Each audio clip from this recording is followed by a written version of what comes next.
La vacuna contra la COVID-19 ya está en México y durante los próximos meses llegarán millones de dosis más. La vacunación es universal y gratuita, empezando con el personal médico. Es momento de esperanza y tu ayuda es muy importante para enfrentar al coronavirus. Mientras te toca vacunarte, quédate en casa. Mantén limpias tus manos y guarda sana distancia. Recuerda, si te cuidas tú, nos cuidamos todos. Gobierno de México.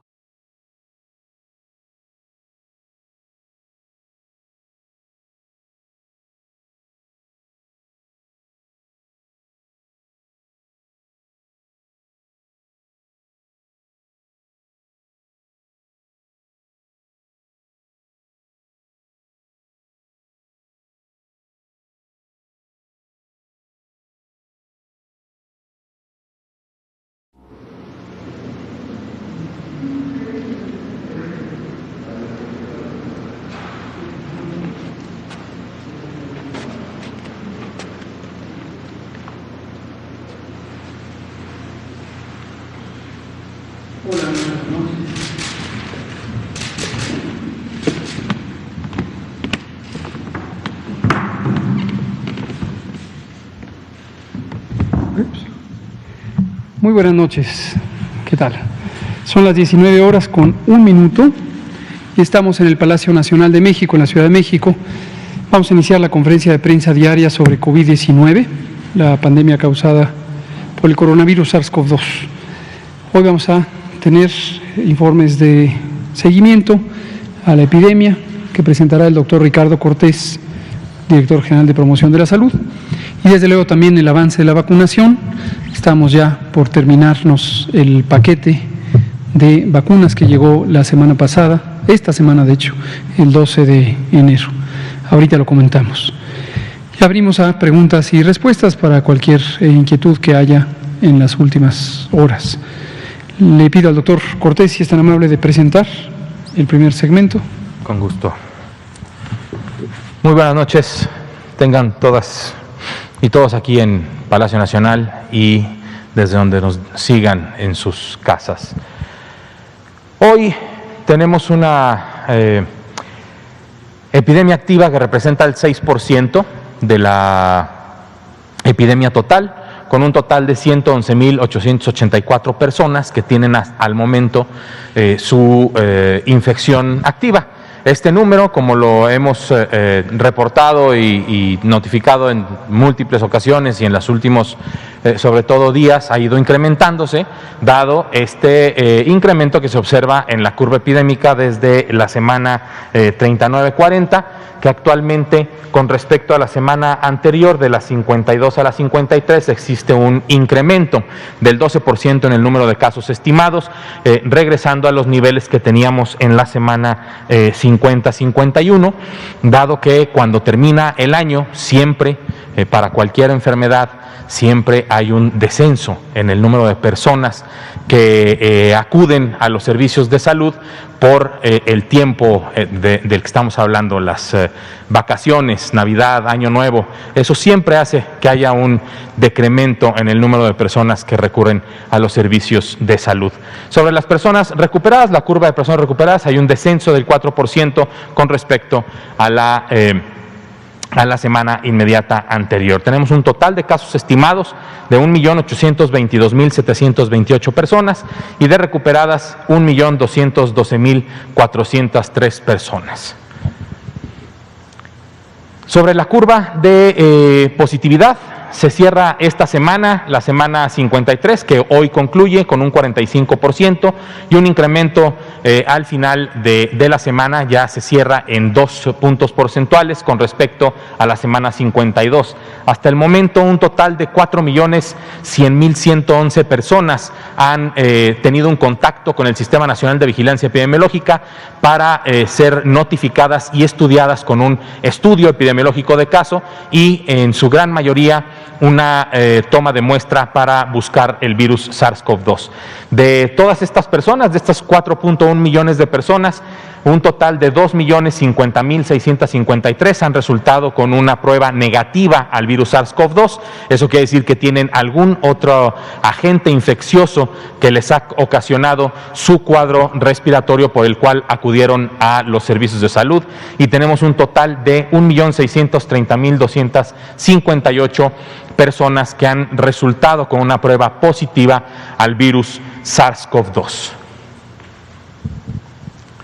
La letalidad también cierra con un incremento de 2 puntos porcentuales con respecto a la semana inmediata anterior, y tenemos actualmente un 8% de letalidad. Al momento de este reporte tenemos un total de 140.241 personas que perdieron la vida y que se les documentó con una prueba positiva al virus SARS-CoV-2 o con una dictaminación de parte de los comités dictaminadores que a esto se dedican. Un total de 140.000 personas que han fallecido y lamentamos cada una de esas defunciones y expresamos nuestro más sentido pésame a todas y ellas, a todas las familias que han sufrido una pérdida por este virus en esta epidemia. La ocupación hospitalaria, un indicador que nos ha dado mucha información y que es uno de los indicadores del semáforo de riesgo epidémico. Actualmente tenemos una ocupación nacional de camas disponibles para atención de IRAG, que no requiere infección respiratoria aguda grave, que no requiere de cuidados críticos, una ocupación del 59%. Hay que prestar atención en estas 6 entidades federativas, estos 6 estados de la República que tienen más del 70% de ocupación. Si usted vive en Ciudad de México, Estado de México, Guanajuato, Hidalgo, Nuevo León o Puebla, su estado tiene más del 70% de sus camas destinadas a infección respiratoria aguda grave ocupadas. Más del 70%. 11 entidades están entre el 50 y el 69% y 15 de estados de nuestra República tienen menos del 50% de ocupación en estas camas generales. La ocupación nacional que dije del 59% con respecto a las 33.877 camas, lo cual representa que hay 19.992 camas ocupadas y 13.885 disponibles, distribuidas en todo el país. Esto quiere decir que en las de más de 70% de ocupación, evidentemente hay muchas menos camas disponibles que en los que tienen menos del 50%. Sobre las camas que cuentan con un respirador mecánico para los casos más graves, los casos de infección respiratoria aguda grave que requieren de cuidados críticos, tienen 3 entidades federativas con más del 70%. La Ciudad de México está en 87%, el 87% de sus ventiladores, sus respiradores mecánicos están ocupados, al igual que el Estado de México con el 79% y Nuevo León con 73%. 5 entidades federativas están con una ocupación entre el 50 y el 69% y 24 estados tienen menos del 50% de su ocupación. A nivel nacional tenemos una ocupación del 52% de las 10.585 camas con un respirador mecánico disponibles, lo cual significa que hay 5.499 personas que ahorita en este momento están ocupando una cama y un respirador mecánico por infección respiratoria aguda grave que requiere de cuidados críticos. Muchas gracias. Gracias, doctor Ricardo Cortés. Las vacunas, vamos a comentar lo que se hizo hoy en vacunación contra COVID-19. Arrancamos como lo hemos hecho estos días, recordando que estamos en la fase de expansión de la etapa 1. La etapa 1 es la vacunación de el personal de salud de primera línea, quienes atienden directamente a personas que tienen COVID-19. La razón es obvia, pero la enfatizamos, es el grupo de personas que están en mayor contacto con el virus SARS-CoV-2 causante de COVID-19. Y lo estamos haciendo en una forma simultánea en las 32 entidades federativas. Recordar que las 32 entidades federativas tienen el mismo nivel de prioridad y nos interesa estar vacunando en todos lados. Esta semana llegó un paquete el pasado 12 de enero. Ese mismo paquete de más de 433,000 vacunas fue utilizado específicamente para esta etapa y en esta fase ya de expansión. Estamos utilizando el paquete con un plazo de 5 días, que es lo que puede durar el paquete ya una vez que se saca de las cajas de ultracongelación, y estamos terminando prácticamente mañana, completando el último 20% de este paquete. Hoy utilizamos 25,296 vacunas. Para quien empiece a tener la pregunta, me parece que sería muy legítima la duda de por qué esto va en descenso. La razón es que cada vez hay menos personas que vacunar en las unidades donde se ha mandado la vacuna. Esto está así previsto. Hay algunos estados que de hecho ya acabaron por completo su paquete. Oaxaca, por ejemplo, ya hoy completó todo el paquete. Lo veremos ahorita en el porcentaje de utilización en cada entidad federativa. De modo que ya se terminan los paquetes y hoy fueron solamente 25,297 vacunas. Pero tomen en cuenta también lo que comentamos ayer y anteayer. Tenemos un sistema de información, una plataforma electrónica, pero también hay personas que no estaban previamente registradas en la plataforma, pero localmente son reconocibles como personal de salud que está en las unidades COVID. Localmente se puede tomar decisiones, las personas directoras de los hospitales y las brigadas Correcaminos, estas unidades operativas de 12 personas, coordinadas por los servidores de la Nación, conjuntamente con los directores de los hospitales y los coordinadores estatales, pueden tomar la decisión de incorporar a la vacunación a aquellas personas que en la comunidad del hospital o de la unidad de salud se reconoce que están en las unidades COVID. Y entonces se incorporan, son registradas en un formato específico de papel que fue diseñado para este propósito, solamente mientras se empiezan a cargar a la plataforma. Al final todas y todos los que hayan sido vacunados quedan registrados en la plataforma, y además hay una acta de hechos que es parte del expediente documental de por qué se vacunó a cada persona y en dónde. En los siguientes días se va incorporando la información. Por ejemplo, notarán aquí el día de ayer en la conferencia de prensa comentábamos que llevábamos un poco más de 52,000 vacunas, 52,015, pero hoy vemos que se completaron 80,022. A las 4 de la tarde se hizo el corte de información, pero las unidades de vacunación continuaron activas hasta la noche, y de las 4 de la tarde a las 9 de la noche completaron 30,000 vacunas más. Por eso hoy aparece con 80,000. Igual va a pasar con este número, mañana lo veremos un poco más grande. La siguiente, por favor. Y aquí se ve el progreso acumulado, el punto de inflexión. Toda este es el segmento del 24 de diciembre al 12 de enero, fue la calibración del operativo, y a partir de ahí arrancamos ya en una fase expansiva. Hasta el momento 463,246 dosis han sido aplicadas. La siguiente. Aquí lo que podemos ver es cómo se distribuye entre primera dosis y segunda dosis. Esto que dice medio esquema es la primera dosis de este esquema de 2 dosis. La segunda dosis se pone 21 días después, de modo que 2,221 personas ya se habían vacunado en diciembre y ahora han pasado 21 días y se les está poniendo la segunda dosis. Ya quedaron completamente cubiertas, ya van a tener en un periodo promedio de 15 a 21 días la máxima eficacia de protección que confiere esta vacuna, que es superior al 90%. La siguiente, por favor. Y aquí, lo que les decía, están los porcentajes estatales. Hay varias entidades: Baja California Sur, Colima, Estado de México, Guerrero, Guanajuato, Hidalgo, Oaxaca, Quintana Roo, Sinaloa y Yucatán. 100%. Se acabó la vacuna de esta semana. No quiere decir que se acabó de vacunar a todo el personal de salud. Ojo, si usted vive en estas entidades federativas y es personal de salud COVID y aún no le han vacunado, no sienta que ya no se va a vacunar. El próximo martes llega el siguiente paquete, más de 433,000 dosis, y será enviado también para continuar hasta completar la vacunación de todo el personal de salud de la primera línea de trabajo. La siguiente. Y aquí está la utilización de paquetes, estos paquetes ya completamente utilizados, y este que es el activo de esta semana, 439,725 dosis.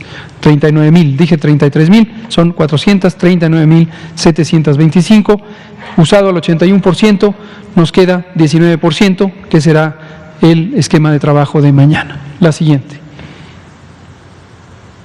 Y finalmente el informe diario también de eventos supuestamente asociados o atribuibles a vacunación e inmunización, los famosos ESAVIs. Familiarícense con esta palabra porque la vamos a estar dando vigilancia. ESAVI, evento supuestamente atribuible a vacunación e inmunización.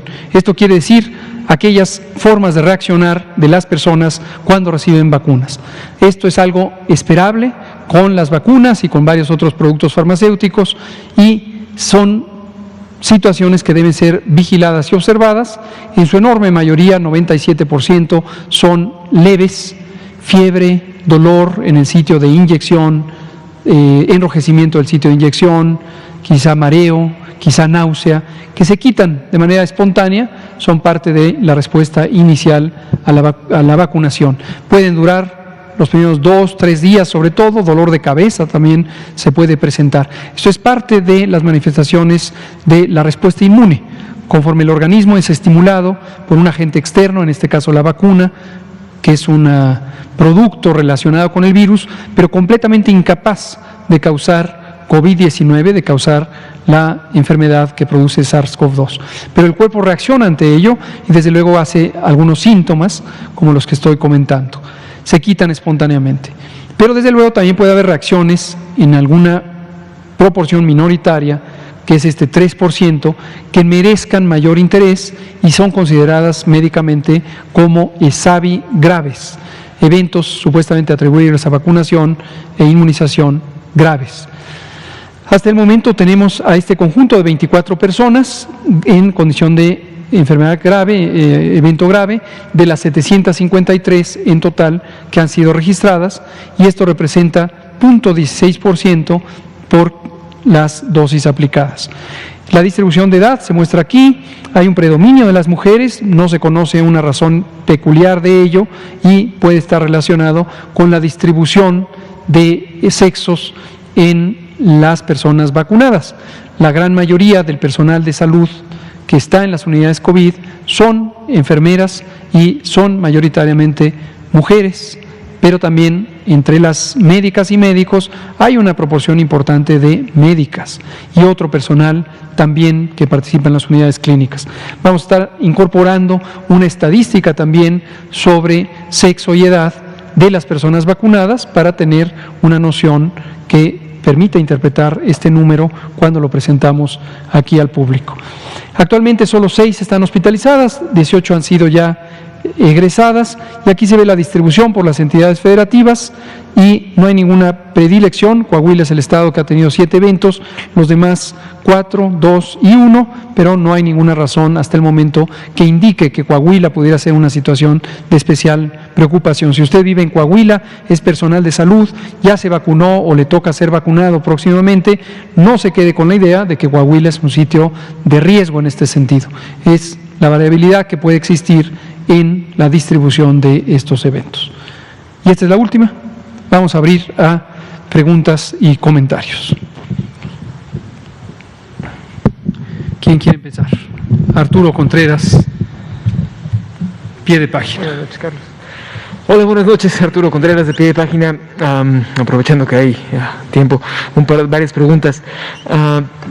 La primera, esta semana se aprobó el reglamento para el uso medicinal de la marihuana. Entonces, dice que todas las personas que vendan productos, fármacos o medicamentos derivados de la cannabis necesitan tener un permiso y una serie de código de barras digital tramitado ante la COFEPRIS, ¿no? Entonces, muchas personas, en estos 3 años de cuando se aprobó el uso médico de la marihuana en México para acá, se empezó a abrir un mercado negro de productos de CBD, ¿no? Entonces hay muchísimas familias que dependen de estos ingresos, que muchas veces son esquemas piramidales, ¿no? O de multinivel para su distribución, como los toppers, y están preocupados porque no saben si van a tener que conseguir una licencia para seguir vendiendo esos productos, ¿no? O si qué va a pasar con ellos. Y también los familiares preguntan que si estos medicamentos, hay 2 en especial, que si se van a contemplar eventualmente en el cuadro del IMSS, ¿no? O del ISSSTE, para que sean medicamentos que vengan con la seguridad social. Eso es una de las primeras dudas, ¿no? Y sobre la vacunación, últimamente hemos hecho recorridos tanto en funerarias como a través de personas que manejan ambulancias, ¿no? Y muchas de las personas que hacen esto, que operan, y de los paramédicos que están ahí, están preocupados porque no saben cuándo vayan a recibir las vacunas, sobre todo porque gran cantidad de las personas, de las ambulancias que dan servicio en la Ciudad de México son parte de privados, ¿no? Entonces, creo que esta duda también la tienen dentistas privados y personal médico de hospitales privados también. Entonces, bueno, esas 2. Gracias, Arturo. Sobre cannabis y la aprobación del reglamento, vamos a decir solo un par de cosas y vamos a traer a nuestro grupo especializado en el campo, particularmente el titular de la Comisión Nacional contra las Adicciones, el doctor Gadi Savicki Sirot, quien es una persona muy conocedora de esto, no solamente por ser ahora el Comisionado Nacional contra las Adicciones, sino porque es posiblemente uno de los expertos en México que más sabe del tema. Él fue el primer psiquiatra adictólogo en México y ha sido creador de muchos de los programas de investigación relacionados con esto. Entonces lo vamos a traer, que nos platique más a detalle. Por ahora basta decir que toda la población tome conocimiento que efectivamente el pasado 12 de enero, el martes del Pulso de la Salud, se publicó en la edición matutina del Diario Oficial de la Federación el reglamento de la Ley General de Salud en materia de cannabis, que contempla la regulación sobre el uso medicinal de la cannabis. La cannabis es, desde luego, la planta Cannabis sativa y Cannabis especies, conocida popularmente como marihuana. Reitero lo de medicinal porque es competencia de la Secretaría de Salud, justamente el regular o a través de la acción legislativa que corre a cargo del Congreso, pero observar el cumplimiento del reglamento sobre el tema. Participan también otras 3 entidades, no solamente la Secretaría de Salud, sino también la Secretaría de Agricultura y Desarrollo Rural, porque hay una sección, un capítulo del reglamento que contempla el tema de la calidad de las semillas de cannabis que pudieran utilizarse. Se contempla también investigación al respecto para la conservación de las semillas en condiciones adecuadas. Participa también la Secretaría de Economía, en la medida en que la producción de cannabis o la comercialización de cannabis puede significar un tema económico de interés público, y participa desde luego el Sistema de Administración Tributario y la Dirección General de Aduanas, la Administración General de Aduanas. Respecto al uso y las distintas productos que ya existían en condiciones no reguladas, desde luego tendrán que regularizarse. No hay duda, para eso son los reglamentos, para establecer las reglas que deben seguir. Todo lo que no se siga con respecto a lo previsto en este reglamento seguirá estando en una condición de fuera de la ley o fuera de la reglamentación, y en tanto no se regularice, pues es sujeta de cualquier sanción que corresponda al estado legal vigente fuera de lo que está aquí reglamentado. Pero vamos a traer a Gadi Savicki para que nos dé más información al respecto. Sobre la vacunación del personal de ambulancias, esto es lo que conocemos como la atención prehospitalaria, y sí, la respuesta es sí, también les va a tocar la vacuna, lo reiteramos, identificamos los 3 segmentos relevantes de la atención COVID. El primero es, el orden en el que lo estoy diciendo no implica ni prioridad ni importancia, pero en primer lugar, pensemos en los hospitales COVID, las unidades médicas donde se hospitalizan y atienden las personas que tienen COVID-19. De esto tenemos identificado nuestro censo de unidades COVID. Este censo es lo que le hemos llamado la red IRAG. IRAG quiere decir, son las siglas de infección respiratoria aguda grave, y esto es porque las personas que tienen COVID se presentan con infección respiratoria aguda grave. Ese es el síndrome clínico que acompaña al COVID, pero también a otras infecciones, la influenza, por ejemplo.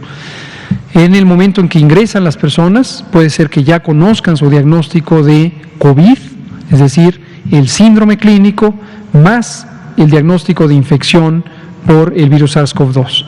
Pero un porcentaje sustantivo de las personas que se ingresan a atención en las unidades IRAG no se conoce su estado diagnóstico, pero hay que atenderles evidentemente. Entonces basta tener los síntomas, basta tener la indicación médica de hospitalización para que sean atendidos, independientemente que se demuestre o no que tienen COVID. En un momento dado puede ser que resulten negativas a la prueba, por lo tanto se descarta con base en las definiciones de caso, se descarta que sea COVID, permanece como infección respiratoria aguda grave y podría diagnosticarse otra causa distinta, otro virus, otra condición clínica, pero de todos modos siguen en atención. Las personas del equipo clínico son médicas, enfermeros y muchos otros miembros del personal, laboratoristas, camilleros, trabajadoras sociales, son 11 categorías laborales. Y todas estas personas, como están en el campo clínico, en la unidad clínica de atención, están igualmente en mayor riesgo. Se les va a vacunar, se les está vacunando. Segundo conjunto, el personal del primer nivel de atención.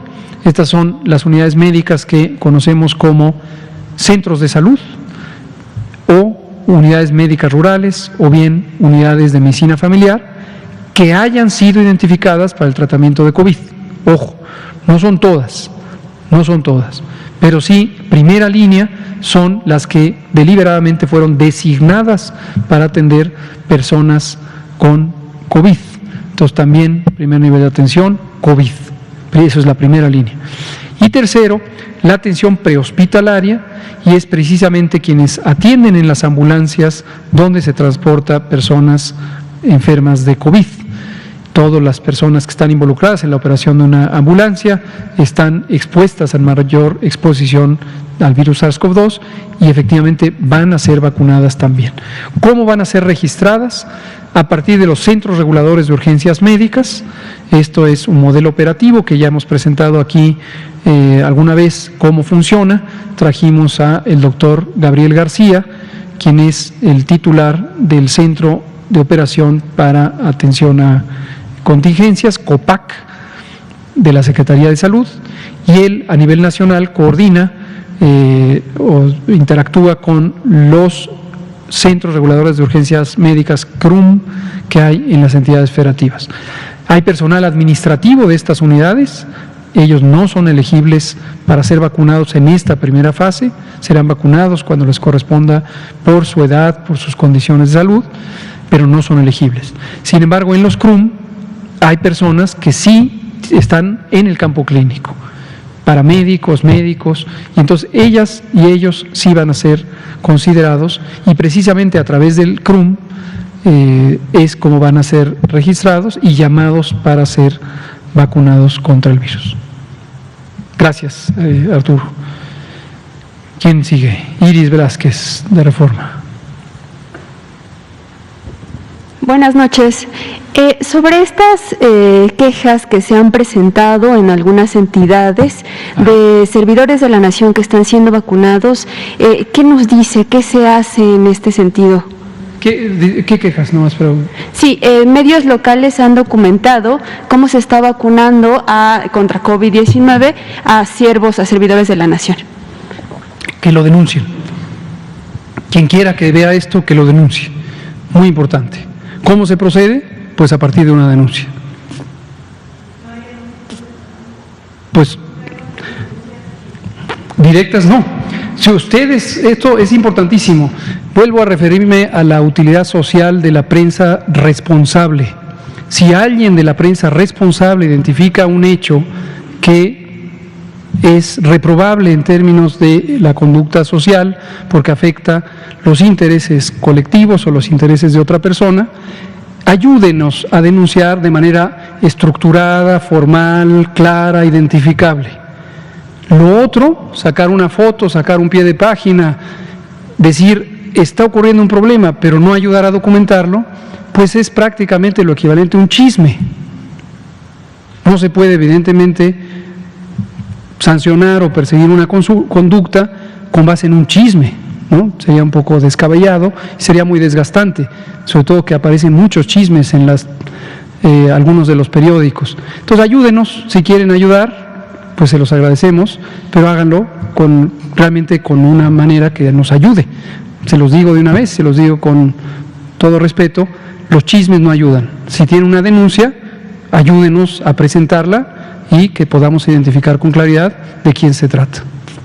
En donde ocurra, Y reiteramos, no es aceptable. Quien quiera que cometa estos actos de saltarse la fila, de inscribirse para vacunar, de facilitar que alguien se vacune cuando no le toca, está cometiendo una arbitrariedad contraria a el plan científico de vacunación contra COVID en México. La razón que sea. Entonces, llamamos una vez más a quien esté en esta condición que se abstenga de hacerlo. Y a ustedes, como miembros de la prensa, si quieren ayudar, si lo que quieren es ayudar, ayuden a denunciarlo.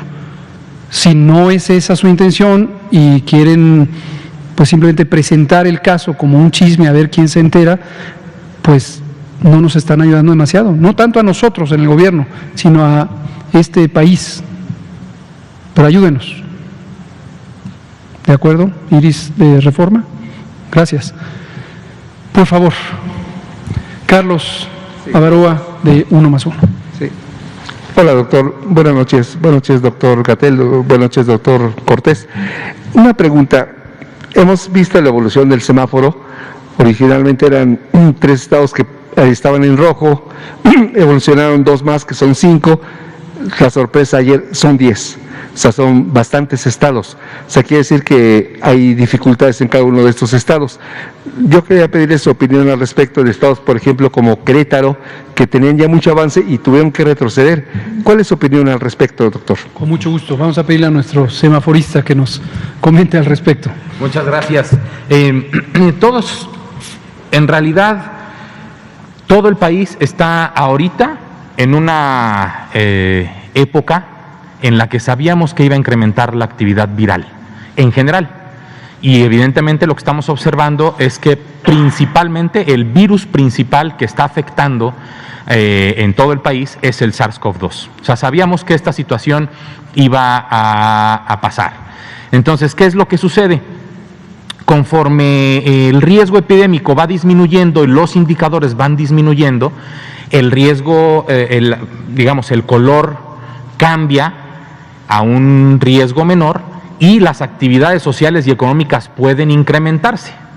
Si se incrementa la actividad social y económica, se corre el riesgo de que también la actividad viral empiece a andar y entonces se incrementan los indicadores y regresan a un riesgo mayor. Esto es lo que se conoce como una epidemia en ondas, ¿sí? Y es lo regular, es lo habitual, y esto inclusive si gustan buscarlo en bibliografía específica, si no me equivoco fue Berkeley, la universidad, que planteó varios escenarios que aquí también planteamos sobre un pico enorme y luego varios picos pequeños o una curva aplanada como en México se tuvo, que es más larga que tarda más tiempo en disminuir, y luego tendremos también oscilaciones. ¿Hasta qué?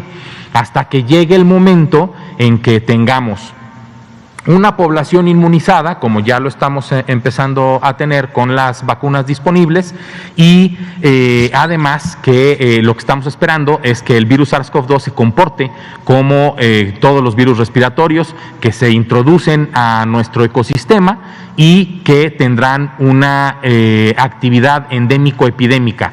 O sea, va a existir siempre el virus SARS-CoV-2, va a tener menos actividad durante primavera-verano y una actividad mayor en otoño e invierno.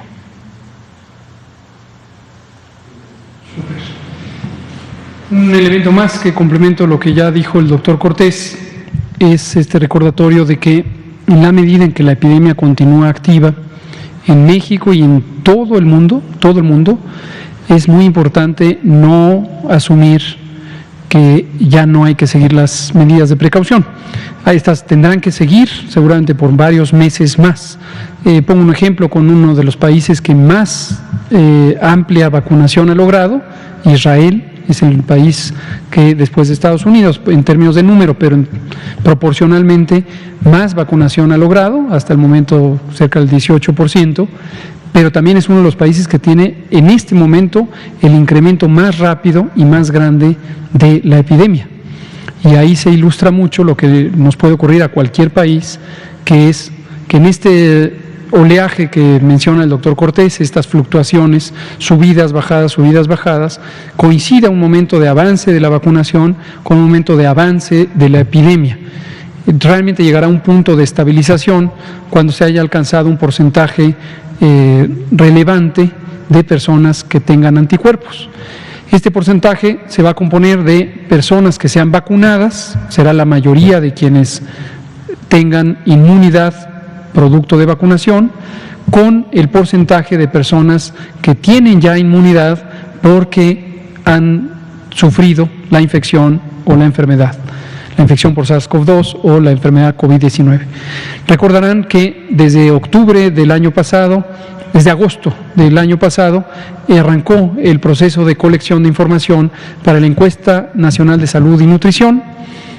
Aquí vino el doctor Juan Rivera Domarco a finales de diciembre a comentar los resultados preliminares y se indicó que 25% promedio de la población mexicana, es decir, la cuarta parte de la población mexicana en promedio, tenía anticuerpos contra el virus SARS-CoV-2. Para personas que fueron evaluadas, el momento en que se les tomó la sangre, entre agosto y octubre.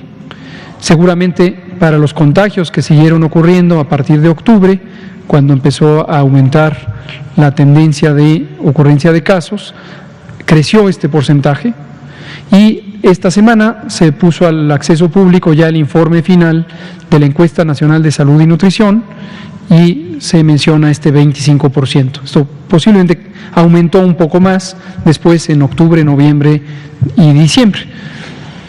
Entonces 25% por infección natural y el restante se irá aumentando de acuerdo conforme aumente la vacunación, ¿no?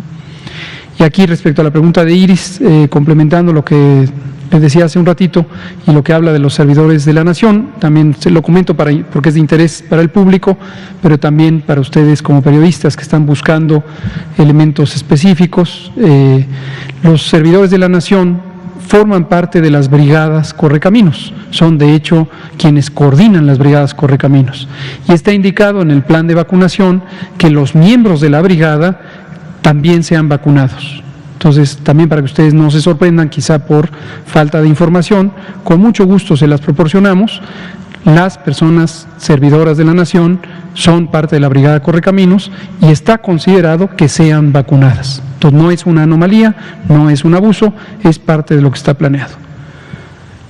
Pero sigue vigente lo otro. Si ven a alguien que no corresponde con esto, avisen. Si ven a alguien que ustedes creen que arbitrariamente se está vacunando, avísenos y con mucho gusto intervendremos. Hay que denunciar los abusos siempre.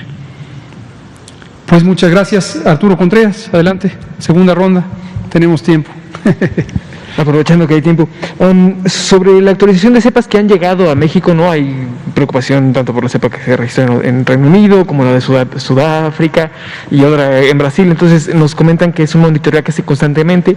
No sé si hayan registrado como algún caso o algo relevante al respecto. Y sobre hace 2-3 días se notificó que había otro conglomerado de migrantes que pretendían dirigirse hacia México. Entonces, ¿cuáles son los controles de salud que se van a aplicar en estos lugares? Gracias por mencionar esto, Arturo.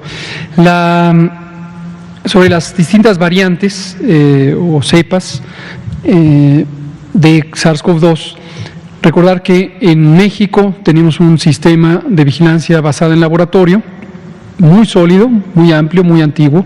México forma parte del Sistema Global de Vigilancia de Virus Respiratorios, desde que este era el Sistema Global de Vigilancia de Influenza, y México participa en él desde 1954, a través de nuestro INDRE, nuestro Laboratorio Nacional de Referencia, que antes no se llamaba INDRE, antes era el Instituto de ISET, Instituto de Salud, Salubridad y Enfermedades Tropicales. Se transformó en INDRE en 1995 y desde entonces es el Laboratorio Nacional de Referencia de México. El INDRE trabaja junto con 31 laboratorios estatales de salud pública que son parte de la Red Nacional de Laboratorios de Salud Pública, y existen distintos protocolos técnicos por los que en los laboratorios estatales se puede hacer parte de los análisis diagnósticos, y algunas de las fases finales, cuando se trata de estudios más especializados, se transfieren los elementos, las muestras biológicas a el INDRE, y el INDRE sigue ciertos protocolos estandarizados. Por cierto, el INDRE ha recibido múltiples reconocimientos y premios por esta actividad y múltiples certificaciones y acreditaciones de la OMS, de los Centros de Control de Enfermedades, para mantenerse al día con esta actividad. También el INDRE sufrió un profundo proceso de estandarización de la calidad, y esto ocurrió entre los años 2008 a 2012, y también recibió acreditaciones por esto, certificaciones, algunas del sistema ISO y otras certificaciones. Un laboratorio verdaderamente bueno. Ahora que lo digo y que hay tiempo, aprovecho para agradecer a todas nuestras compañeras y compañeros del INDRE y de la Red Nacional de Laboratorios de Salud Pública. Irma López Martínez, la maestra Irma López Martínez es la directora de diagnóstico, Lucía Hernández Rivas es la directora de Servicios Auxiliares y Calidad, y entre las dos hacen un trabajo espléndido, coordinando un equipo humano muy talentoso. Ellas trabajan directamente con el doctor Alomía, que como director general de epidemiología también es jefe del INDRE. Regresando a las cepas, entonces esta vigilancia lo que nos permite es detectar oportunamente, informarnos a nosotros mismos al interior del país y también informar al resto del mundo en estas redes de diagnóstico, poder comparar cepas, por ejemplo, o variantes. Como comentábamos hace unos días, tuvimos ya un caso registrado, el paciente inglés, este individuo de nacionalidad británica, que viajó desde Holanda hacia México y venía asintomático, pero ya estando en México desarrolló síntomas y desafortunadamente presentó enfermedad COVID grave. Está actualmente hospitalizado en Tamaulipas, sí hospitalizado, y esperemos que se recupere y ojalá salga con bien. Siendo un solo caso aislado y con base en los antecedentes de estas cepas, no se ha demostrado que exista relación entre la naturaleza de esta variante. Esta es una variante que apareció o fue documentada en septiembre en el Reino Unido, informada al mundo por el gobierno del Reino Unido en diciembre, a fines de diciembre, pero no se ha documentado que esta variante se asocie con mayor virulencia, mayor capacidad de causar daño. De las otras cepas que se han documentado muchísimas, muchísimas variantes, decenas, centenas de hecho de variantes, pero algunas de mayor notoriedad han sido estas recientes, también una de Sudáfrica y la que usted menciona de Brasil. En México no se ha documentado todavía esas otras en personas, pero es cosa de tiempo, irán apareciendo. En este momento, de la cepa o de la variante de Reino Unido.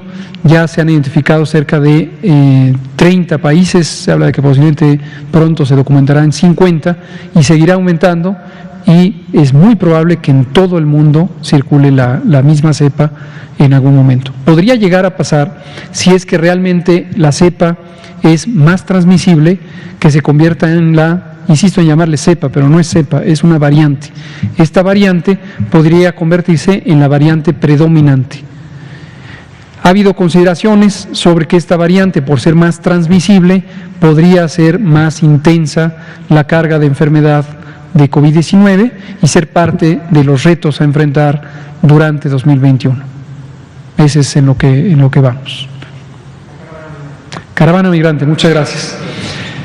Hace un par de días, el jueves por la noche, prácticamente viernes por la madrugada, se integró una nueva caravana de personas migrantes, fundamentalmente de nacionalidad hondureña. La caravana se conglomeró en San Pedro Sula, Honduras, y empezó a desplazarse con dirección norte, con la intención de llegar a Guatemala, transitar Guatemala y finalmente entrar a México. Y la información que tenemos hasta el momento aparentemente es mayormente por la frontera en Tapachula, Chiapas, pero podría ser que haya un desprendimiento de la caravana hacia otras fronteras de México con Guatemala. Y se han contabilizado hasta el momento cerca de 5,000 personas, parece que se están integrando ya casi 7,000 conforme la caravana transita a Honduras. Esta situación fue desde luego detectada y oportunamente comunicada por nuestra Secretaría de Relaciones Exteriores.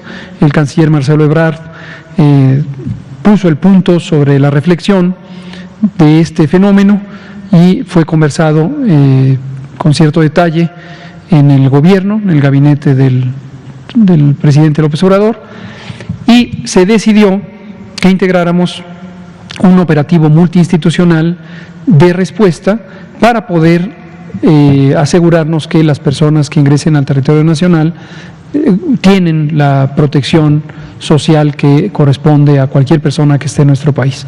No olvidar que somos un país que tiene un gobierno muy consciente de los derechos humanos y que nuestro primer interés es que las personas no tengan riesgos.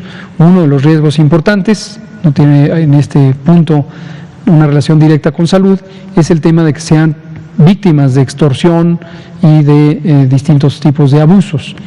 Las áreas responsables de esto, el Instituto Nacional de Migración, se estarán encargando de esta parte.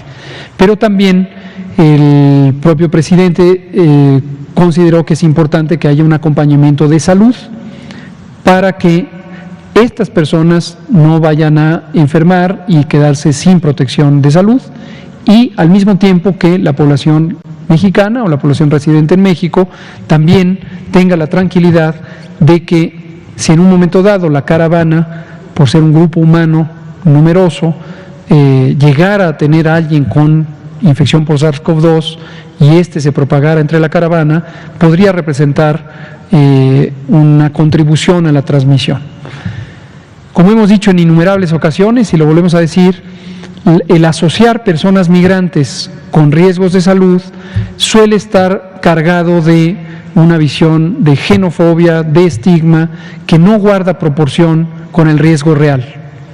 Si se ensamblaran 7,000 personas mexicanas y empezaran a desplazarse vamos a decir, de Oaxaca hacia el Valle de San Quintín, cosa que ocurre por más de 200,000 personas todos los años en las temporadas agrícolas, nadie notaría que podrían representar un mecanismo más eficiente de propagación de enfermedades infecciosas.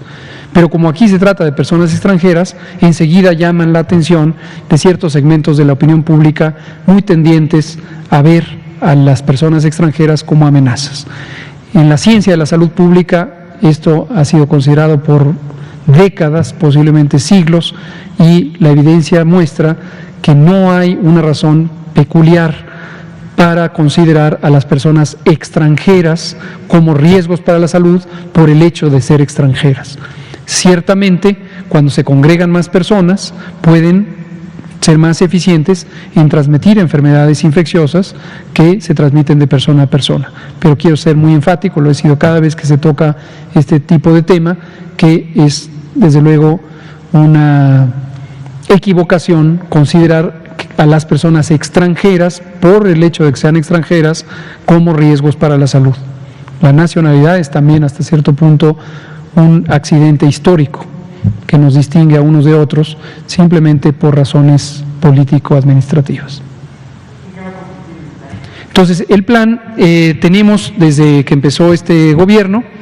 Recordarán que había caravanas, en ese momento, en noviembre de 2018, había una de las caravanas más grandes que ha habido hasta ahora, la segunda caravana, y transitó por México, y ya desde entonces, aun cuando todavía no estábamos integrados al gobierno, los distintos grupos de transición, incluyendo el de salud, que ya era coordinado por el actual secretario de salud, el doctor Alcocer, nos movilizamos para coordinar una respuesta de salud.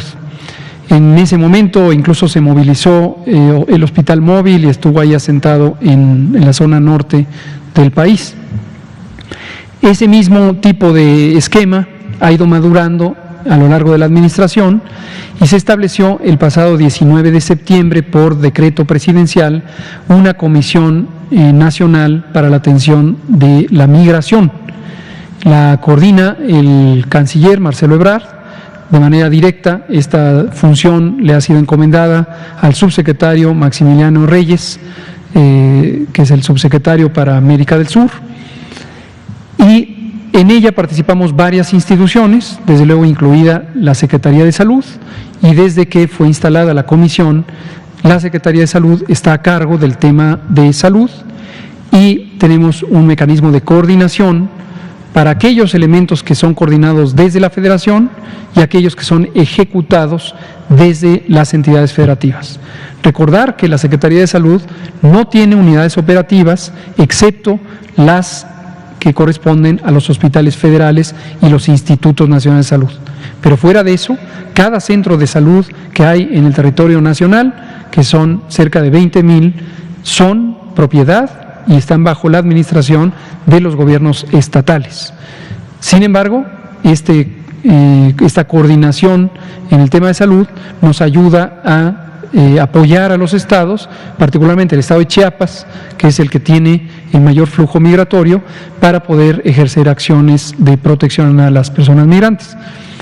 El doctor José Luis Salomía es quien, el secretario de Salud, encomendó a coordinar este operativo, y los previos. El operativo consiste básicamente en brindar información. Esta es una acción de promoción de la salud, y aquí está el director general, quien coordina este segmento, en hacer vigilancia epidemiológica a través de interrogatorios médico-epidemiológicos a las personas conforme se incorpora la caravana, y también el uso de pruebas diagnósticas en personas sospechosas de tener COVID-19. Se sigue la misma lógica de lineamiento de vigilancia epidemiológica, se les entrevista, si son casos sospechosos, se realizan las pruebas diagnósticas.